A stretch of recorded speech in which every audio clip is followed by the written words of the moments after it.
right, guys, I want to check this one out. Dating Foolishness Files, Miss Keri Hilson. Hey guys, it's Keri. I am about to read your text messages. That's right, messages from you. And I did say ask me anything. So we're about to see what Keri crew, that would be you, what you guys want to know from Keri. Okay, let's just dive in. Enter Keri Hilson, 42 years old, singer, celebrity, public figure, still attractive, still polished, still doing her thing. Let's just be honest here. She looks good. That's not being a simp jutsu master. That's observation. If you feel the need to deny it just to stay loyal to your red pill rage, you might still be emotionally fasting from your last breakup. Relax, bro. We're talking. We're analyzing. This is the manosphere. Now, according to her own words, she's single. No, super single. Not talking to someone. Not figuring things out. So here's the question I want you to answer seriously in the comments. Would you date Keri Hilson? I'm not. No. Yes, I agree. She's good looking. She is still, and I thought she was good looking. I thought she was really good looking before. Would you date her? No. This is a thing where I've said this before. As women age, they become bigger red flags. And not to say that I wouldn't date someone my own age. But here's the thing. One, I've said this. Red flags don't mean automatically no. But here's the thing. This woman, already, as she ages, she's a bigger red flag. I.e., she has bigger standards and lower value. In the sense that she is still beautiful. Value is that her personality. This is a woman that has high standards. She is beautiful. I agree. But at 42, she's still single. I'm more thinking about if it was like perfect situation, man, yeah, probably I would date her. But no, reality. If I went on a date with her, would I want to go on a date with her? No. Because here's the thing. If the men that of value couldn't make it work with her, how would you do it? How could you, average men, make this work? You couldn't. Even the high value men, the athletes, the entertainers, the millionaires, couldn't make it work with this woman. You think average men could? This is a thing where if women like this have interacted, dated top tier men, rare men, and you can't even make that work, how's average men gonna be able to do it? How? And let's say crazy scenario that they could make it work. This is a thing where you gotta say why she's still single. I honestly think high standards, definitely, but it's also attitude. It's also personality. Right? I get, no doubt she's broken up with men that she doesn't want. I guarantee you she's got left or ignored or mistreated by men that don't want her. And when dating is so easy for women and you have men that don't want you, that's gotta say something about you. Say something about your personality. When you are good looking, gotta say something about your personality. Why doesn't men want you? When you are beautiful, why doesn't men want you? It's because your personality is ugly. Talking about just smashing. I'm not asking if you'd slide in her DMs after a Henny night. I'm talking serious dating, relationship, commitment, that level. And this is especially for men 25 and up, because we are seeing more and more women in their 40s talk about dating younger guys like it's the new normal. But before you answer, let's roll some clips and provide some context. Here's your first dose of food for thought, straight from Keri herself. All right. Hello, Miss Hilson. I saw your story on Snapchat last night and decided to give this a shot. My question is, have you ever been approached by guys and they told you they have a foot fetish because they love seeing your feet so much, whether it be in pictures, movie, or music videos?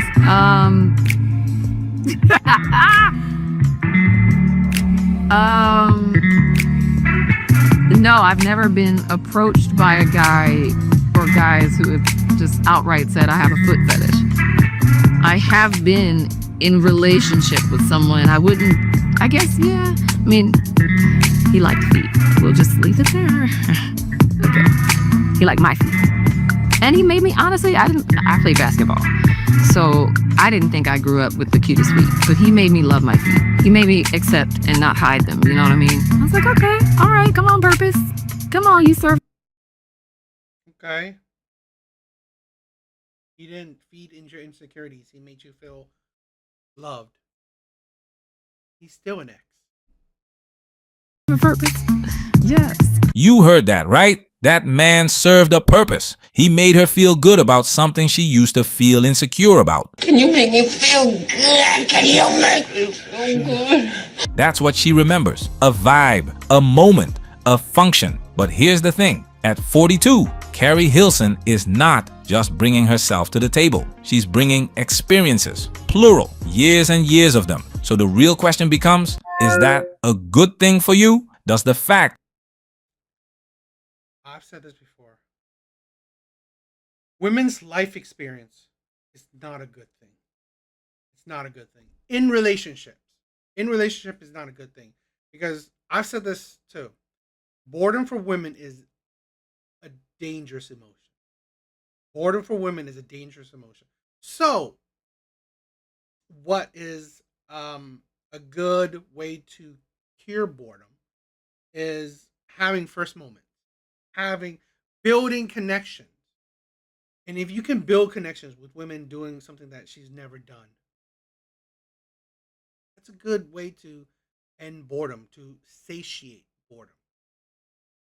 But here's the thing, a lot of women, I've heard this thing before, they're traveling all over the world, they're experiencing everything, they're experiencing all different kinds of men, all different kinds of experiences. So by the time maybe she's with you, everything you can do with her, yeah, if she like absolutely head over heels for you, those moments might be special. But more than likely those moments won't be all that special. Because it's been there, it's done that. To do things over and over again, yeah, that doesn't satiate boredom.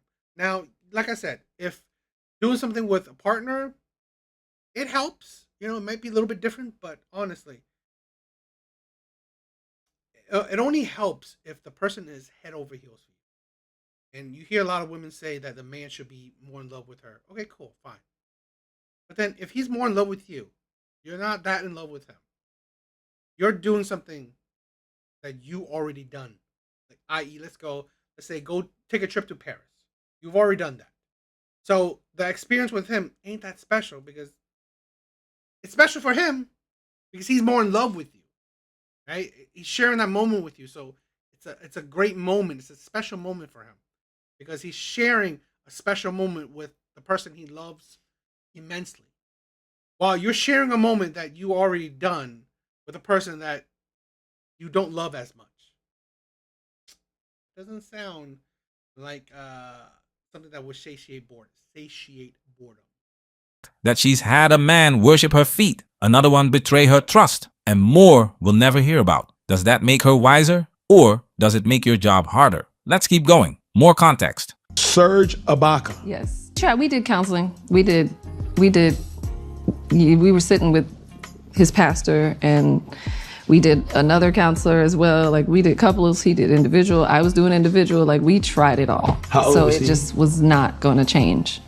He was much younger than me, 7 years younger than me.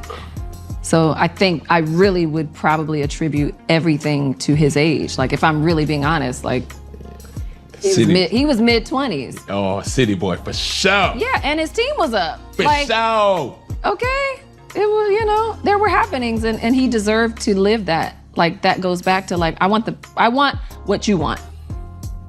But I don't want anything different than what you want. So if I would have told him how to love me better, it would have denied him the experience of being the man in the world and being on the winning team at the time and having the experiences that he clearly wanted to have. You know what I mean? I'm not gonna deny you what you want. Have what you want. Just you may not have me and that. You know? Yeah, that's the thing. Like you say, I want what you want. But what if the individual says, I want you and that, and just a dabble of that? No. Okay. That doesn't work. Let's be clear. No one's defending cheating here. But when you're dating high-status men, that lifestyle comes with baggage. These men are surrounded by temptation. Gorgeous. I've said this before. I'm amazed by women's lack of intelligence when it comes to relationships. I like to preference that. When it comes to relationships, I'm surprised by women's lack of intelligence. You are dating highly desirable men, either and or looks, charm, wealth. Most men can't attain these. Most men don't have these. Okay? I honestly believe most men have integrity, morality, kindness, respectfulness, loving, all that. Most men can do that. But most men cannot be attractive. Statistics have said, dating statistics have shown that women are attracted to very few men. Most women are attracted to few men. Okay? Most women find most men unattractive. Charm, that is not easy. That is not easy. Being charming, know how to talk to a woman, know what to say, not be creepy. It is not easy. It is not easy. Most men give women the creeps. It's just how it is. Wealth, only about 20% of the US population even have over 6 figures. So you are going for dating, wanting to be with top tier men, top desired men. And yet you want these men to be monogamous. Again, it's women's problem with wanting perfection. Stop it. Stop it. I'm sorry. You gotta stop it. Because it's rare to hear a top tier man being monogamous, being faithful, being, doesn't have a mistress, doesn't have a side chick, whatever. It's got to tell you something. It's got to tell you something. So it's just really ridiculous to me that women tout out how smart they are, but they are absolutely utterly stupid when it comes to relationships, men and women dynamics. Just women, DMs wide open. And a lot of them, they don't care that he's taken. If anything, that makes him more attractive. So yes, Keri says she learned a lot from that relationship. But again, is that a plus for you? She probably didn't. Honestly, she didn't.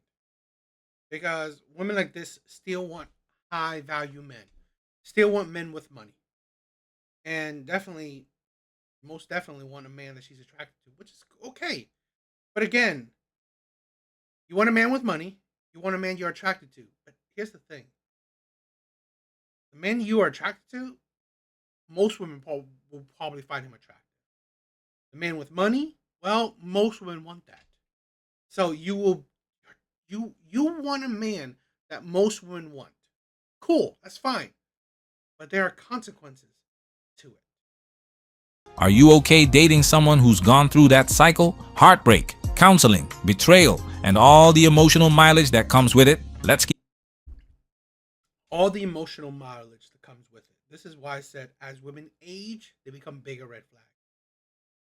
People gain more trauma with life experience.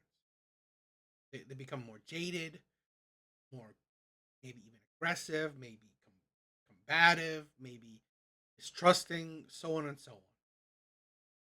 So it's rarely a benefit in relationships. Now, here's the thing. With age come experience. But here's the thing: women's experience don't benefit men. It don't benefit men. What women gain in experience that will benefit men? I can't think of any. I mean, please tell me. Now, for men, they gain experience. Usually, it's beneficial to women. It's beneficial to women. Maybe learn how to, finances. Maybe learn how to, if he's gained experience, he'd probably be a good leader.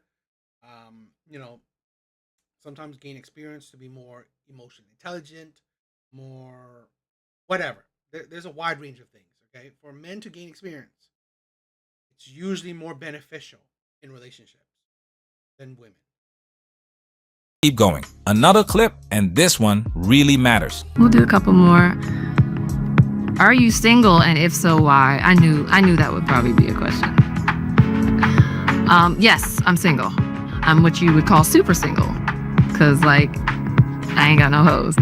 I'm just kidding, but I really don't. I'm not engaging or entertaining anyone. And why? Why? Because I'm working, because I love what I do, and I've been putting my all into this, and I haven't been meeting people. I haven't been going on any dates. That's normal for me. But it's been years. So, yeah. This is a thing where, and it's cool. You want to be a career woman? Awesome. Just don't complain that your love life sucks. Or, fine, you can complain it. Don't realize that you are the problem in your love life, not men. This is a thing where I find it really interesting with women. They prioritize education, that does well. They prioritize career, that usually does well. But guess what? They don't prioritize men, and then you're surprised that that doesn't do well. It's like you don't care about it. If you don't put it high on your priority list, surprise, surprise, it doesn't do well because it shows you that your lack of care, your lack of interest, your lack of dedication, your lack of concern, your lack of effort. I mean, you know, it shows you that. But I don't know. This is a and this shows you too, right? This woman is, yeah, top tier beauty. She's like an 8, but she still suffers. This is it's like it is. This is the thing why I have no sympathy for women. It is your 100% fault that you're single. 100%. No one else to blame. No one else to blame. So, why would you be sympathetic to someone who did it to themselves? They are the root of their own problem. So, yeah. What do you guys think?